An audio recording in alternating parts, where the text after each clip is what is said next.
You don't need boring grammar books to learn English. Just listen to this story. As you follow the adventure, your brain will naturally learn sentence patterns, useful expressions, and new vocabulary, all without stress. That's the magic of story-based learning. If you enjoy this method, like the video, subscribe to the channel, and turn on the bell. We post a new video every single day, just for learners like you. It started like any other afternoon. The sun was out, warm and lazy in the sky.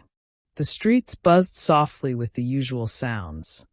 Dogs barking in backyards, distant voices, the low hum of traffic in the background.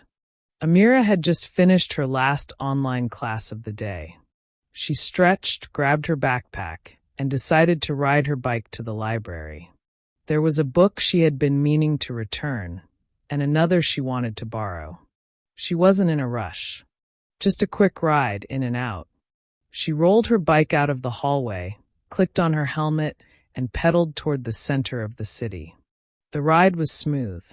Wind in her face, headphones in her ears, and thoughts drifting like clouds. She passed the bakery that always smelled like cinnamon, the park with the creaky swings, and the little corner store where the owner always nodded but never smiled. She arrived at the library and locked her bike to the metal rack out front, like always. Then she went inside, returned her book, found a new one with a green cover and gold lettering, and left. But when she stepped outside, the bike was gone. For a moment, she thought she was standing in the wrong place. She turned in a slow circle, scanning the sidewalk, the street, the corners. But no, this was the right spot. Same rack. Same old gum stuck to the pole. Her bike just wasn't there. Amira froze. She blinked once. Twice. Then slowly walked over to the empty space. Only the lock was left, cut clean in half. She stood there, heart pounding a little too fast. That bike wasn't just a bike. It was her freedom, her favorite way to explore, her way of escaping when things got too loud. Gone. But then she noticed something. A sticker on the rack. It hadn't been there before. It was small, shaped like an arrow, and it pointed toward the alley behind the library. She followed it. The alley was narrow and full of shadows. Empty soda cans, a broken crate, and a strong smell of garlic from the nearby restaurant.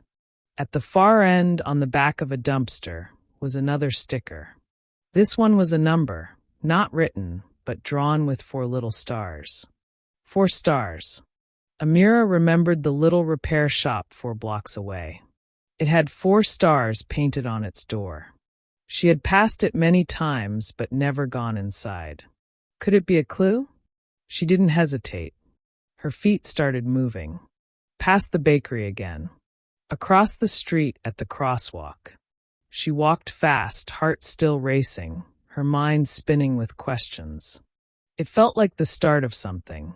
A mystery. A challenge. Maybe even a game.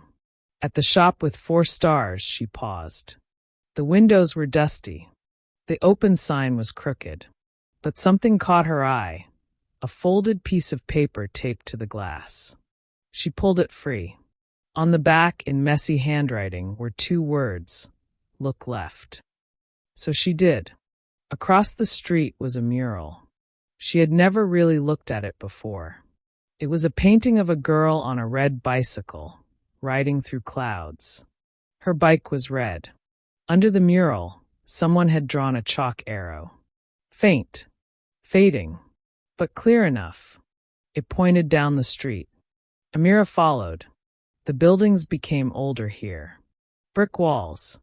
Wooden doors. A cat sleeping on a windowsill.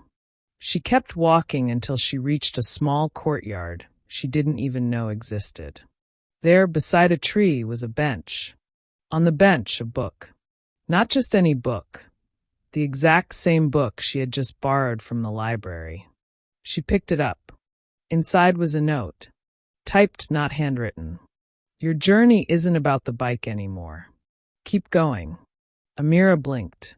She looked around. Still no one.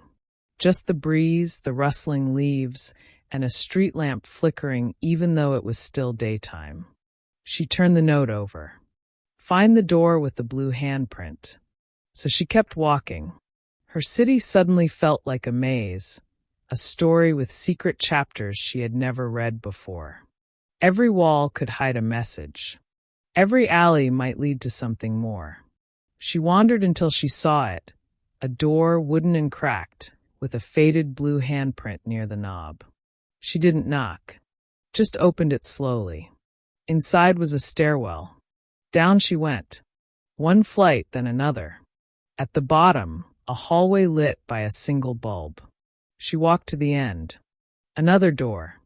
This one was metal. She pushed. The room inside looked like a tiny museum. Maps covered the walls, old ones, new ones, some drawn by hand. There were bicycles everywhere. Old bikes, new ones, wheels hanging from the ceiling, tires stacked like books. And on the far side, under a spotlight, stood her red bike. Clean. Fixed. Perfect. Next to it was a note pinned to the wall. You passed the test. Most give up after the alley. You saw the signs. You followed the trail. You saw your city with new eyes. At the bottom of the note was a symbol. A small gear inside a circle. Under it, the words, "Take your bike. But now you belong to the Pathfinders." Amira smiled. She didn't know who the Pathfinders were, or why they had taken her bike just to lead her through a maze of clues. But she didn't feel angry anymore.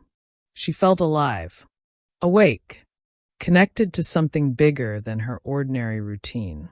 She rolled the bike out into the sun and rode back through the city, but not on the usual path.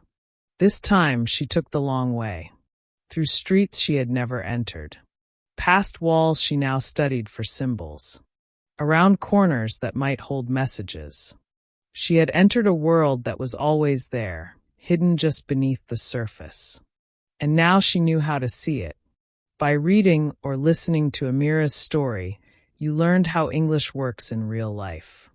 You absorbed vocabulary, sentence patterns, and grammar rules the natural way, through story. That's what makes this so effective.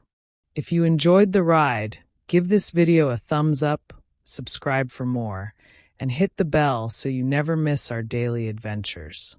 Now tell us in the comments, have you ever lost something that led to something bigger? We'd love to hear your stories.